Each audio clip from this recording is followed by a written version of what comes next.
Doctor اور شرابی کا واقعہ۔ ایک ڈاکٹر تھا جو نشے کے عادی لوگوں کا علاج کرتا تھا۔ اس نے اپنے مریضوں کا نفسیاتی علاج کرنے کے لیے ایک ماہر نفسیات کو شراب پینے کے عادی مریضوں کے سامنے تقریر کرنے کے لیے بلایا۔ ماہر نفسیات ان کے سامنے کوئی ایسی بہترین مثال پیش کرنا چاہتا تھا جس سے وہ ان کو یہ ثابت کرنے میں کامیاب ہو جائے کہ شراب پینا صحت کے لیے بہت نقصان دہ ہے۔ اس نے ان کے سامنے 2 برتن رکھے، ایک میں پانی تھا جبکہ دوسرے میں شراب۔ اس نے پانی میں ایک کیڑا چھوڑا، کیڑے نے بڑی آسانی سے پانی کے اوپر تیرنا شروع کر دیا۔ پھر اس نے یہی کیڑا پانی سے نکال کر شراب والے برتن میں ڈال دیا۔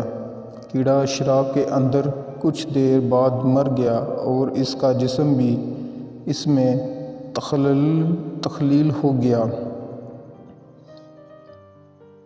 وہ یہ ثابت کرنا چاہتا تھا کہ شراب بالکل اسی طرح ہمارے جسم کے اندر سے تخلیل کر کے نقصان پہنچاتی ہے۔ اس نے شرابیوں کے گروپ سے پوچھا کہ اس مثال سے آپ کو کیا سمجھ آئی؟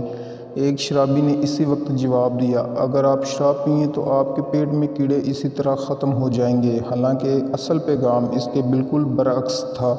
ہم وہی سنتے ہیں جو کہ ہم سننا چاہ رہے ہوتے ہیں، اور اصل مطلب جو ہمیں سمجھنا چاہیے وہ ہم نہیں سمجھتے۔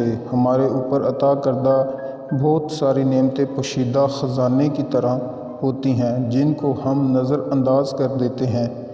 اپنے اوپر آنے والی مشکلات کا رونا چھوڑ دیں اور اپنے آپ کو ملنے والی نعمتوں کو شمار کرنا شروع کر دیں۔ آپ کی زندگی صحیح سمت کی طرف چل پڑے گی۔ اللہ حافظ۔ شکریہ۔ Thank you.